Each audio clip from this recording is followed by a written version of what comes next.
جان سارا نے بدرو احد پر درود، جان سارا نے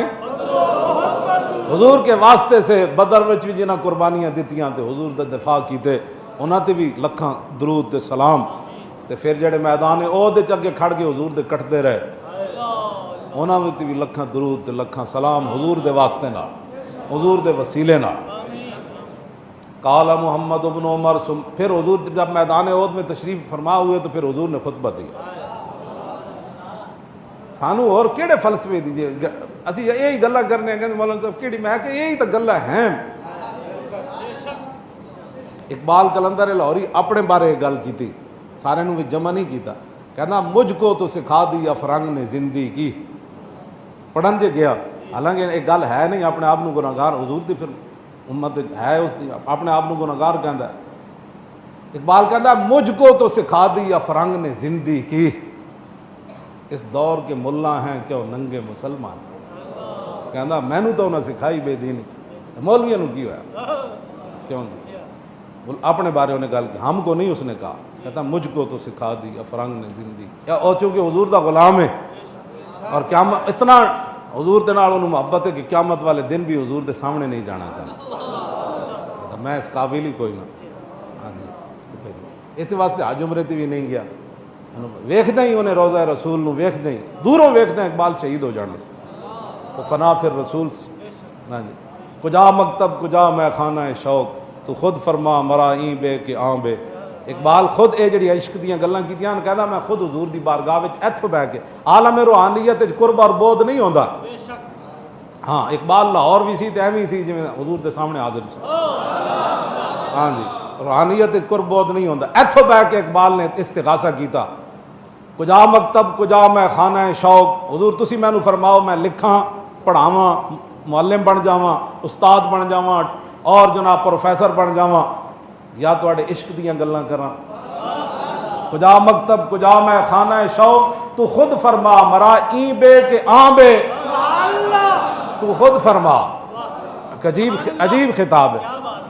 با خدا در پردہ گویم بات گویم آشکار، اقبال کہتا ہے اللہ سے تو پردے میں بات کرتا ہوں، حضور سے آمنے سامنے بات کرتا ہوں،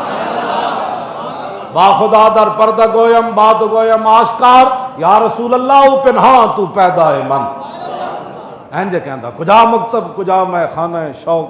تو خود فرما کہ مرا این بے کہ آن بے، حضور میں کتاباں لکھاں پڑھن پڑھاواں یا تواڈے عشق دیاں گلاں کراں، اے میرے واسطے چنگا کام ہے یعنی اعلیٰ افضل کام ہے یا اے، تو حضور نے فرمایا نہیں میرے عشق دیاں گلاں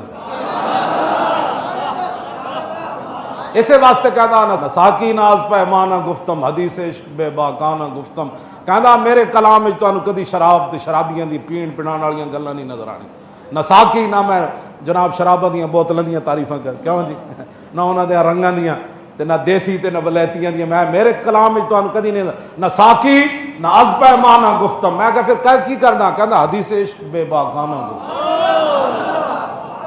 میں حضور دے عشق دی گل بڑا بے باک ہو کے کرنا، کیوں جی، میں کہ کیوں، کہنا شنیدہ ماں از پاکان امت ترابا شوخی یہ رندانہ گفتم، کہنا میں صدیق اکبر تو لے کے غازی علم الدین تک عشق دی گل انجی کر کے سنی،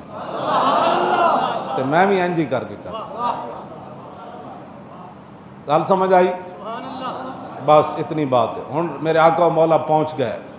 میدان عہد جلوہ گر ہو گئے، تو کدی کسی ظالم کے سامنے کھڑا بھی نہ ہوئے سن، تو ظالم نو ویکھ کے ہمیشہ اکھاں نیچیاں کر لیں، تو گستاخاں نو ویکھ کے تینوں جناب حیا آ جاندی کہ مینوں پھر ہن جان دینی پینی، کیوں جی، حضور اتھے جلوہ گر ہو گئے 3000 بندے دے سامنے، اور او جناب انہاں کول گھوڑے، انہاں کول نچن والیاں عورتاں ہے نا جی، وہ گا رہی سن، وہ اے میرے کو موجود ہے جڑے وہ شعر پڑھ رہی ہیں، تو میں ایک کد نہیں پڑھے ہو، ویسے بھی حضرت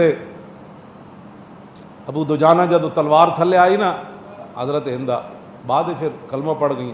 کہنے این میں جدو حضور نے تلوار دے حضور نے دیتی سی، کہنے میں جدو این تلوار چاہی تے پھر میں ویکھیا عورت ہے، میں کہ نہیں حضور دی تلوار نہ زنانی نہیں مارنی،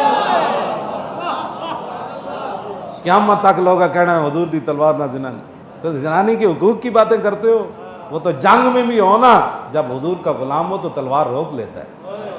ہاں یہ ضرور ہے کہ وہ اسلام ان کو شمع محفل نہیں بناتا، ہاں یہ بات ضرور ہے جیسے تم بنا رہے ہو، ہاں اسلام ان کو شمع محفل نہیں بناتا، اسلام ایک اپنا مزاج رکھتا ہے، اپنا دبدبہ رکھتا ہے، اپنا وقار رکھتا ہے، اپنی عزت رکھتا ہے۔ قال محمد بن عمر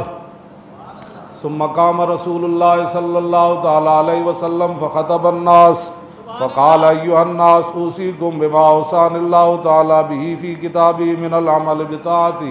والتناہی عن محارمہ ثم انکم اليوم بمنزل اجر وذخر لمن ذکر الذی علیہ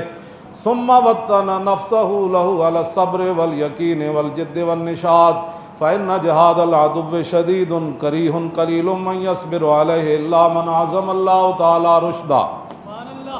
فإن اللہ تعالی ما من اطاعہ وإن الشیطان ما من عصاه فافتحوا اعمالکم بالصبر علی الجہاد وعلیکم بالذی امرکم بہ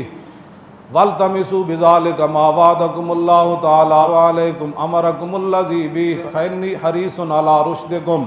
وَإِنَّ الْإِخْتِلَافَ وَالتَّنَازُعَ وَالتَّثْبِيتَ مِنْ أَمْرِ الْعَجْزِ وَالضُّعْفِ مِمَّا لَا يُحِبُّ اللَّهُ تَعَالَى وَلَا يُؤْتِي عَلَيْهِ النَّصْرَ وَلَا الظَّفَرَ يَا أَيُّهَا النَّاسُ جُدِّدَ فِي صَدْرِي أَنَّ مَنْ كَانَ عَلَى حَرَامٍ فَرَّقَ اللَّهُ بَيْنَهُ وَبَيْنَ وَمَنْ رَغِبَ لَهُ غَفَرَ لَهُ ذَنْبًا وَمَنْ صَلَّى عَلَيَّ صَلَاةً صَلَّى اللَّهُ عَلَيْهِ وَمَلَائِكَتُهُ عَشْرًا ومن احسن من مسلم او کافر وکاجروا علی اللہ فی عاجل دنیاہ وعاجل آخرتہ ومن کان یؤمن باللہ والیوم الآخر فعلیہ الجمعۃ الا صبیا او امرأة او مریضا او عبدا مملوکا ومن استغنى عنها استغنى اللہ عنہ واللہ غنی حمید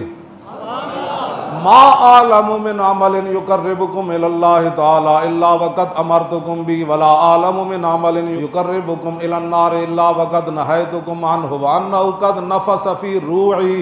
الروح الامين انه لن تموت نفس حتى تستوفي اقصى رزقها لا ينقص منه شيئا وان ابطا عنها فاتقوا الله ربكم واجملوا في طلب الرزق لا يحملنكم استبطاء ان تطلبوه بمعصية الله تعالى فإنه لا يقدر على من عنده إلا بطاعتي قد بين لكم الحلال والحرام غير أن بينهما شبها من الأمر إلا من عصم الله تعالى فمن ترك حفظ دينه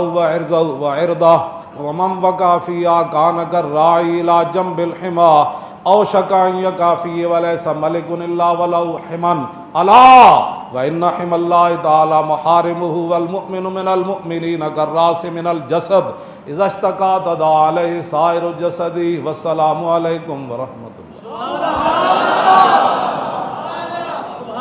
یہ میرے آقا و مولا نے وہاں خطبہ ارشاد فرمایا، ادھر ایک ایک لفظ جڑا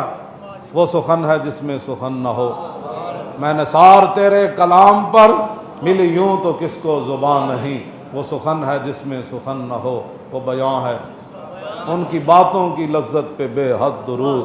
ان کے خطبے کی ہیبت پہ لاکھوں تاجدار ختم نبوت، تاجدار ختم نبوت، تاجدار ختم نبوت، تاجدار ختم نبوت، تاجدار ختم نبوت، تاجدار ختم نبوت،